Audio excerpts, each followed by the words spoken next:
السلام عليكم ورحمة الله. في فيديو جديد غنتكلموا فيه على حصيلة الأسبوع من الدوري المغربي. خلال نهاية الأسبوع كانت الجولة 22 من الدوري.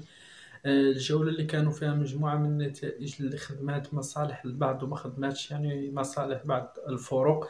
على مستوى مقدمة الترتيب ففريق الرجاء وفريق الجيش الملكي ينتصران ويستمران في الصراع على اللقب، بينما في أسفل الترتيب فما كانش فارق المستفيد أكثر. أغلبية الفرق يعني في أسفل الترتيب فهي تعرضت للهزيمة خلال هذه الدورة، باستثناء نهضة الزمامرة اللي شيئا ما استفاد بحكم فوزه على فريق حسنية أكادير بنتيجة كبيرة ديال 3-0. غنبداو بمقابلة فريق الرجاء وفريق أولمبيك آسفي، المقابلة اللي كانت على الملعب البلدي باب الرشيد. المقابلة اللي كانت بدون جمهور صراحة كان صعب جدا أننا نشاهد هذه المقابلة بدون جمهور. الجمهور اللي كتعتبر ملح كرة القدم، وافتقدنا في هذا اللقاء صراحة. يعني كان صعب مشاهدة اللقاء. كنت كنشاهد يعني المقابلة ديال مانشستر سيتي ومانشستر يونايتد اللي كانت قبل اللقاء ديال الرجاء الرياضي وفريق أولمبيك آسفي. صراحة يعني كنت كنشاهد يعني واحد الأجواء اللي رائعة، ملعب مملوء عن آخره، طريقة النقل رائعة، أهداف جميلة، ريتم يعني اللي طالع بزاف. يعني جميع الاشياء يعني كتخليك كتعيش يعني واحد الاجواء من المتعه صراحه اللي ما كتشبعش منها. فاذا به كنتحاول باش نشاهد المقابله ديال الرجاء واولمبيك اسفي. كنتفاجئ صراحة أنه فرق كبير جدا جدا أنك تشاهد يعني مقابلة بواحد الريتم يعني اللي طالع، جمهور، الملعب مملوء، كل شيء منظم، النقل رائع جدا، التعليق يعني رائع.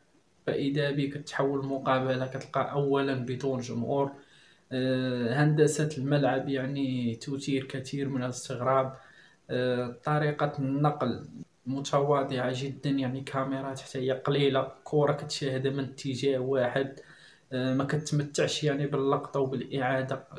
ففي مقابل مانشستر يونايتد فانت غير كرة كتشوفها من جميع الاتجاهات، كتمتع يعني في مشاهدة يعني اللقطة، على عكس الدوري المغربي. التعليق اللي ما كيخليكش يعني تندمج في اللقاء، وتمشي يعني مع اللقاء وتتمتع. صراحة أمور كثيرة في الدوري المغربي خاصها تصلح. حنا باقيين بعاد وبعاد بزاف، وبدات كتجيني بعض التساؤلات أثناء المشاهدة ديال اللقاء ديال الرجاء أولمبيك آسفي. كنقول كيفاش دابا بعض هاد اللاعبين، كاينين لاعبين اللي الاداء ديالهم جيد، ولكن كاين بعض اللاعبين من اولمبيك اسيا ولا مع الرجاء مع احتراماتي ليهم كنقول كيفاش كيشدوا 100 200 مليون 300، يعني صراحة مستوى يعني متوسط للدوري المغربي واللاعب المغربي. فكنظن يعني المبالغ منفوخة ومرفوخة جدا. آه، طريقة النقل اللي كتاخد عليها القناة يعني مبالغ كثيرة، ويعني وما كتقدرش انها توفر كاميرات يعني لنقل المقابلة، شيء يدعو من الاستغراب. التعليق كذلك اللي ما كيخليكش انك تندمج في اللقاء بشكل كبير. المستوى فهو مستوى اللي عادي جدا ومتوسط ديال الدوري المغربي. اللي كنتمناو هنا ان مستقبلا نحاول نطوروا على مستوى اللاعبين، لا على مستوى الملاعب، على مستوى النقل، يعني مجموعة من الأشياء اللي تزيد ترقى بالمستويات ديال الدوري وتخلينا نفتخروا يعني بالدوري ديالنا بحال الدوريات الأخرى. غنمشيو للمقابلة. فريق الرجاء الرياضي واجه أولمبيك آس في المقابلة اللي انتهت ب1-0. فريق الرجاء الرياضي، فوز اللي كان صعب، وكانت متوقع أن المقابلة غتكون صعيبة، خصوصا أن فريق الرجاء كان يعني ضروري أنه خاصو ينتصر في هذا اللقاء بحكم أن فريق الجيش الملكي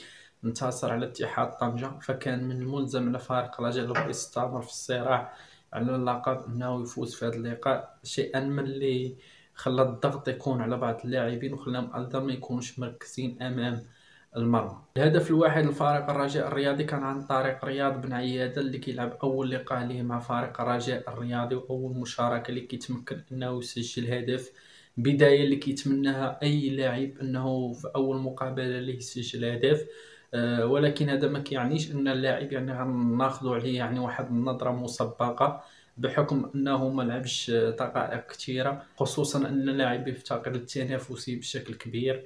لاعب ل10 أشهر يعني ما لعبش مقابلات رسمية، الشيء اللي صعيب وصعيب على لاعب أنه يدخل يعني بشكل مبكر المقابلات الرسمية. غنتظروا يعني نفس السيناريو دائما دخوله في الدقيقة 70 80 يعني حتى يظهر يعني بشكل جيد يعني بدنيا، عاد يمكن الإقحام ديالو بشكل رسمي. وصراحة هذا مشكل كبير أنك كتجيب لاعب وخاصك تنتظرو حتى يعني يوجد بدنيا، اللاعب اللي ما كانش لعب، وانت دابا عندك مقبل على مقابلات اللي حاسمة في الدوري ومحتاج جميع اللاعبين، فيدعو شيئا من الاستغراب. فاللاعب ما غيوجد تقريبا حتى تسالي انت الدوري، فشنو غدير به ملي غيسالي الدوري؟ مشكل اللي كبير. نتمنى ان بن عياد علاش لا يوجد يعني في اللقاءات المقبله يجتهد بدنيا اكثر، ويكون حاضر اللقاءات الحاسمه. رياض بن عياد اللي كنظن ان حتى الاصابه ديال موهوب ساعدته باش دخل مبكرا، فكنظن كان غيخلي زيمباو حتى الدقائق الخمس الاخيره، عاد يتم الاقحام ديالو تدريجيا.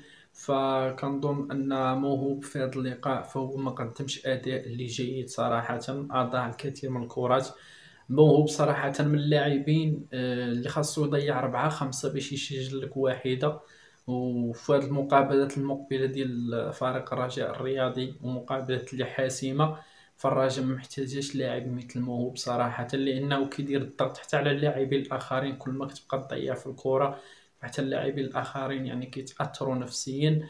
فالرجاء محتاج دابا لاعب اللي يحسم لك الكره يعني من ابسط يعني الفرص انه يتمكن انه يسجل. المقابلات المقبله باصابه موهوب يقدر يكون يعني نوفل الزرهوني يرجع للمركز ديالو كمهاجم. نوفل الزرهوني اعتاد شيئا ما على مركز المهاجم، فلما رجع كجناح فشاهدنا ان الزرهوني تراجع الاداء ديالو بشكل كبير، ما بقاش داك الزرهوني اللي شفناه حاسم امام المرمى، و يعني المستوى ديالو تراجع شيئا ما. وغنشوفوا دابا الزروني كيفاش غيظهر في المقابله المقبله لما غيلعب كرأس حربة. نتمنى انه يسترجع المستويات ديالو، خصوصا ان مقابله فاش غتكون مقابله صعيبه وصعيبه على فريق الرجاء الرياضي. احسن لاعب في هذا اللقاء كان هو يعني بالعمري اللي خدا 8 على 10 تنقيط اللي جيد جدا. بالعمري اللي كيتعتبر يعني من الركائز على مستوى الهجوم، فهو كيقوم بدور كبير يعني هجوميا، كيعطي مساحة يعني للأجنحة. الجناح اللي كيكون قدامه فهو كيعطي مجموعة من الحلول، وكيقوم يعني بمساندة اللي كبيرة على مستوى الهجوم. رغم دفاعيا كاين شيء من التحفظ، ولكن هو هجوميا فهو جيد جدا. بالعمري اللي دائما كيقدم مستويات جيدة لحد الآن مع الرجاء، وكيحصل على تنقيط اللي جيد في مجمل المقابلات اللي لعب مع الرجاء. في هذا اللقاء تمكن انه ياخذ احسن لاعب، وكنظن انه استحق تنقيط اللي رائع ل 8 على 10، فهو تنقيط جيد بالنسبه بالعمري. جميع اللاعبين فكانوا جيدين في هذا اللقاء باستثناء موهوب اللي خدا تنقيط ضعيف 6.7. زريدة كذلك اللي ما لعبش اللقاء كامل وخدا تنقيط ديال 6.6. هما اللاعبين اللي كانوا شيئا ما كانوش جيدين في هذا اللقاء. التغييرات فعطات يعني مفعول ديالها. فارق الرجاء الرياضي كامارا دخل قدم أداء جيد على مستوى وسط الميدان، صراحة قام بدور كبير وساهم يعني في الفوز ديال فريق الرجاء، خدا تنقيط ديال 7.1. رياض بن عيادة 7.4، مسجل الهدف دخل قام باللي كان مطلوب منه. المكعازي دخل خدا تنقيط ديال 6.8، كان حتى له دور يعني في لما دخل، فهو شيئا ما عطى توازن لفريق الرجاء الرياضي. بالنسبة لفريق أولمبيك أسفي فياسر الكرداني كان هو أحسن لاعب من جانب فريق أولمبيك أسفي، مدافع اللي حاول أنه يسد جميع الممرات على مهاجمي الرجاء، وشيئا ما نجح في الأمر، وساهم بشكل كبير أن المقابلة خرجت فقط 1-0. فريق رجاء لما يعاب عليه لحد الآن يعني هو تضييع الفرص وتسجيل يعني أهداف قليلة، فهو كل مباراة يسجل معدل يعني هدف، دائما كيفوز بفارق هدف، وما كيخلي ان الفريق ديال الرجاء كيتعذب حتى لاخر الدقائق.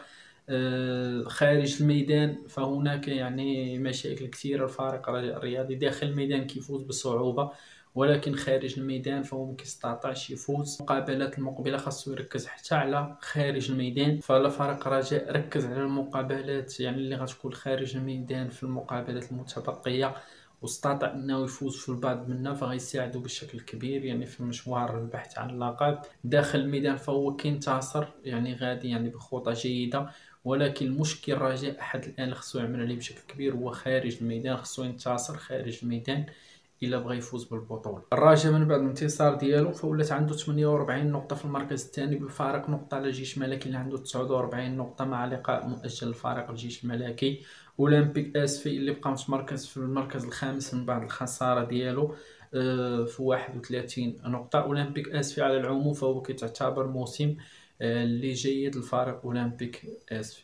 غنمشيو للمقابلة الأخرى. فريق الجيش الملكي كيتمكن أنه يفوز على اتحاد طنجة ب2-1. فريق الجيش الملكي اللي كيفوز بالصعوبة في هذا اللقاء ونجا من تعادل، وكانت غتكون نتيجة سلبية بالنسبة ليه، خصوصا أنه هو اللي مستقبل. المقابلة اللي كانت على الملعب البلدي بقنيطرة انتهت بفوز فريق الجيش الملكي حتى لآخر الدقائق، يعني حتى الدقيقة يعني 96 تقريبا عاد تسجل حريمات ضربة جزاء من بعد يعني الخطأ الفادح ديال كوناطي. كوناطي اللي كنظن ضيع مجهود ديال مجموعة باللاعبين، لاعب محترف جيبو باش يعطيك إضافة فكيدير ديك التغطية اللي شيئا ما تدعي الكثير من علامة الاستغراب. فانت كتطلع بيدك يعني بحال لاعب الفولي، كرة اللي عالية وداخل منطقة الجزاء، فما كاين الفار فأكيد غتم يعني واخا تكون ما تكونش يعني لمسة يد فغتعتبر لمسة يد، خصوصا الضغط والجيش الملكي كينافس على البطولة فكان يتفادى. حتى الكرة أظن حتى الضربة الرأسية ديال لاعب الجيش الملكي مكانتش غتكون مؤثرة على الحارس غاية. فريق اتحاد طنجة اللي قام بمستوى كبير في هذا اللقاء كان على الأقل يستحق يخرج بنقطة، ولكن لحسن الحظ فريق الجيش الملكي نجز ضربة جزاء وتمكن أنه يسجلها. الجيش الملكي اللي كيعرف يفوز واخا كتكون يعني ماشي في المستويات ديالو فكيعرف انه انتصر ويخرج باقل الاضرار، وهادشي اللي كان امام اتحاد طنجة فهو استطاع انه يفوز. حتى التغييرات دائما اللي كتكون ديال فريق الجيش الملكي فهي كتلعب دور كبير يعني في الضغط اللي كيتمارس على الفرق الاخرى، وبالتالي كيكونوا اهداف في اخر الدقائق اللي كتنهي المقابله لصالح فريق الجيش الملكي. احسن لاعب في اللقاء فكان هو حريمات اللي خدا 8.5. حريمات اللي كيقدم مستويات رائعه، واغلبيه اللقاءات فهو كان دائما كياخذ رجل المقابله في المباريات ديال الجيش الملكي. حتى في هذا اللقاء فهو تمكن انه ياخذ رجل المقابله. حريمات اللي جاتو ضربه جزاء في الدقيقه 97 وشاهدنا الطريقه كيفاش سجلها بهدوء يعني وبثقه في النفس اللي كبيره. ثقه في النفس اللي صراحه كنظن ان حريمات زرعها في اللاعبين يعني اللي معاه وكيخليهم انهم كيلعبوا بثقه على ارضيه الميدان. حريمات اللي من اللاعبين والركائز اللي غيكون عندهم دور كبير الا توج فريق الجيش الملكي بالدوري هذا الموسم. من بعد فوز فريق الجيش الملكي فهو حافظ على الصداره ب 49 نقطه مع مقابله مؤجله اللي غتكون وسط الاسبوع امام نهضه بركان، مقابله اللي كتكون قويه لفريق الجيش الملكي في ارض بركان.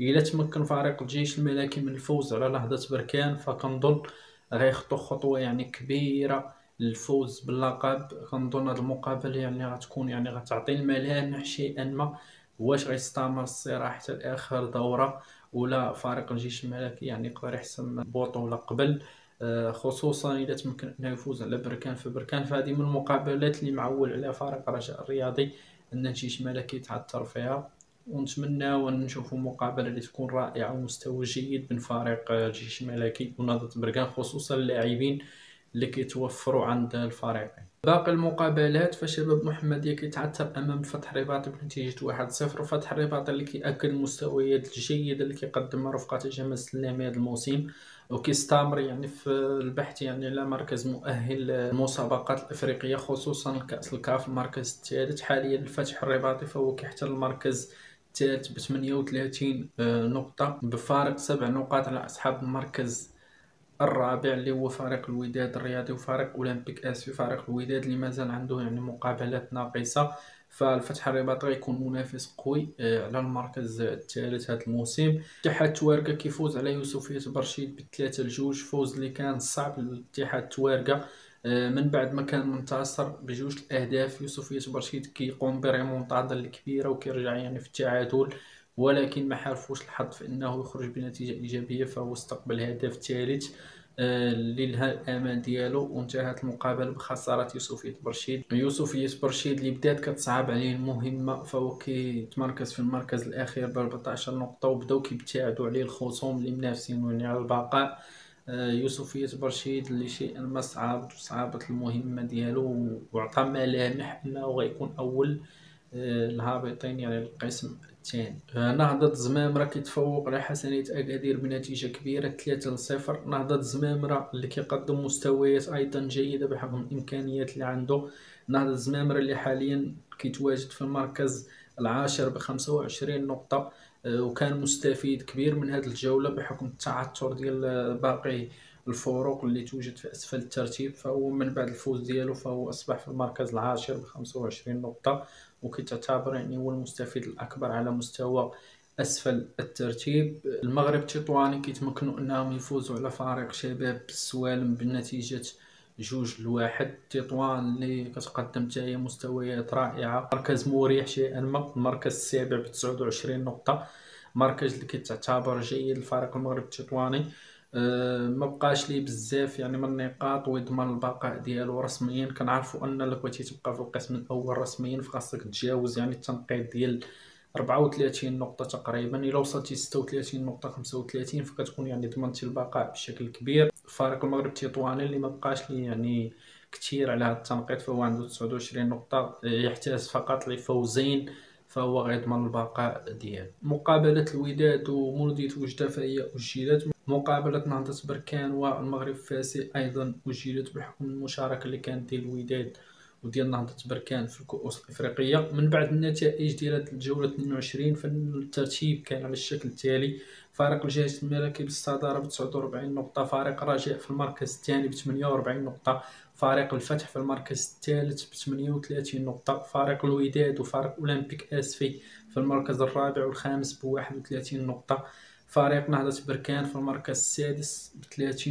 نقطة، المركز السابع تطوان ب29 نقطة، المركز الثامن أيضا اقتسام نقاط بين تطوان اتحاد تواقع 29 نقطة، المغرب الفاسي في المركز التاسع ب26 نقطة، نهضة زمامرة في المركز العاشر ب25 نقطة، حسنية أكادير في المركز 11 ب23 نقطة، المركز 12 الشباب المحمدية ب22 نقطة، اتحاد طنجة المركز 13 ب21 نقطة، ومولودية وجدة في المركز 14 أيضا ب21 نقطة، المركز 15 شباب السوالم ب19 نقطة، والمركز 16 برشيد ب14 نقطة. كنظن أن من المركز 12 يعني تقريبا كل الفرق يعني معنية بشكل كبير بالنزول، وهي اللي غيكون التنافس ديالها على البقاء، خصوصا شباب محمدية، اتحاد طنجة، مولودية وجدة، شباب السوالم، ويوسفية برشيد. فهذوما الفرق المعنية بشكل كبير يعني بالنزول، يعني باستثناء يعني الحسنية ونهضة الزمامرة اللي قراب ليهم، ولكن كيبان أن نهضة الزمامرة وحسنية أكادير عندهم إمكانيات يعني باش يحققوا نتائج في المقابلات المقبلة، على عكس شباب المحمدية واتحاد طنجة. اتحاد طنجة شيئا ما تحسن الأداء رغم الهزيمة أمام جيش ملكي فهو حقق نتائج إيجابية مؤخرا مع هلال الطير.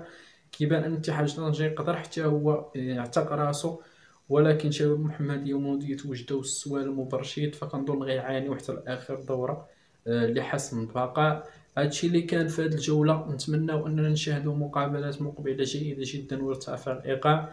الجولة 23 غتكون جولة هي اللي حاسمة يعني وتعطي ملامح أكثر، يعني مع متبقي يعني 7 دورات إلى 8 دورات فالصراع يشتد ويشتد جدا. نتمناو أن الإيقاع يرتفع، نتمناو أن التحكيم يرتقي لمستويات جيدة، خصوصا التحكيم يعني كيعرف مجموعة من الجدل مؤخرا فخصو يعني يبذل مجهود ويزيد يجتهد. هادشي اللي كان في هاد الحلقة، نتلاقاو إن شاء الله في فيديو آخر.